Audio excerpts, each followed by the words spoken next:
En la historia está la respuesta al por qué no se debe de permitir la privatización del petróleo. El petróleo es de la nación, pero a partir de 1917, antes no era de la nación, porque Porfirio Díaz lo había entregado a extranjeros, había entregado el subsuelo, no solo entregó grandes extensiones de territorio nacional a particulares nacionales y extranjeros, sino también entregó el subsuelo. Ni en la colonia se había hecho eso, porque el subsuelo pertenecía a la corona, no a particulares, nunca se entregó a particulares. Porfirio Díaz entrega el subsuelo, un poco al estilo anglosajón, como es en Estados Unidos, que el dueño del suelo es también el dueño del subsuelo. Por eso es importante Carranza, que tiene cosas muy reprobables, pero también cosas importantes, como todos, aunque y ahora los gobernantes tienen muy pocas cosas importantes, trascendentes. ¿Qué hizo Carranza y qué hicieron los constituyentes del 17?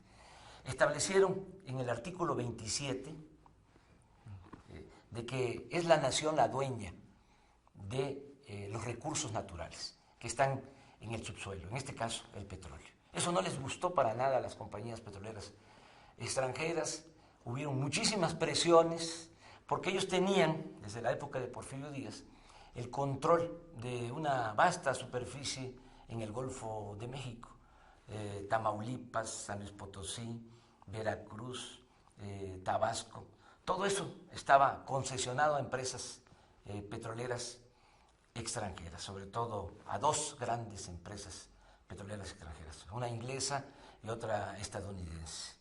Y ellos eran, los dueños eran un estado dentro de otro estado, un México dentro de otro México, o un México S.A. Vinculado a intereses extranjeros y el México nuestro. Entonces costó muchísimo trabajo el que recuperar el petróleo, aunque ya estaba en la Constitución, pasaron muchos años, es hasta que el general Cárdenas en el 38 expropia el petróleo, se recupera el petróleo, se hace valer el artículo 27 constitucional. Luego, con Miguel Alemán, cuando empieza la contrarrevolución, entregan concesiones a extranjeros de nueva cuenta, con los llamados contratos riesgos. Afortunadamente, eso se corrige, porque dos presidentes también de estos que aportan, Ruiz Cortines y López Mateos, clarifican más lo que ya decía el artículo 27 constitucional. En el caso de Ruiz Cortines establece que no van a haber contratos para empresas en el caso de la explotación del petróleo. Y López Mateos habla de ni concesiones ni contratos. Esa es su aportación al artículo 27 constitucional. Luego se cancelan los contratos riesgos, siendo don Jesús Reyes Heroles el director de Pemex, en la mejor época pues, de administración de Pemex, cuando, por cierto, no vendíamos petróleo al extranjero. Todo el petróleo se usaba para la industria nacional. Fue cuando se crearon las refinerías, las plantas petroquímicas. Y miren, mientras no se vendió petróleo desde la expropiación hasta el gobierno de Echeverría, que no se vendió petróleo al extranjero, nuestra economía crecía a una tasa promedio anual del 6%. A partir de que se empezó a vender petróleo al extranjero, se cayó el crecimiento económico. Esto lo digo porque hay quienes sostienen de que lo más importante es seguir vendiendo petróleo crudo y no procesar nuestra materia prima, que es nuestra propuesta, el que haya refinerías, el fortalecer la industria petroquímica. Bueno, ahora, ¿qué cosa es lo que quieren? Lo que quieren es volver a entregar el petróleo a extranjeros y para eso quieren modificar el artículo 27 constitucional.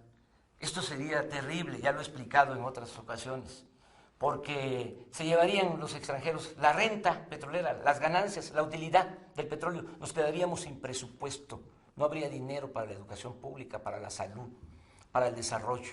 Y esto agravaría aún más la crisis económica y social. Y también agravaría la crisis de inseguridad y de violencia. Esto no lo podemos permitir. Pues son muchas las ambiciones.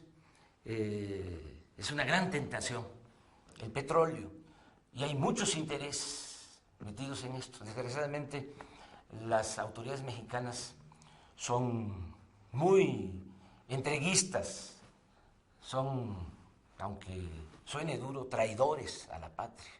Así decía el general Cárdenas, quien entrega los recursos naturales del país a extranjeros es traidor a la patria. Yo estoy absolutamente convencido que privatizar el petróleo, reformar el artículo 27 es traicionar a la patria. Hay que llamar a las cosas por su nombre, son unos traidores. El que entrega los recursos naturales de México, del país, de nuestro país, a extranjeros es un traidor a la patria. Hay que llamarlos por su nombre, hay que decir las cosas como son.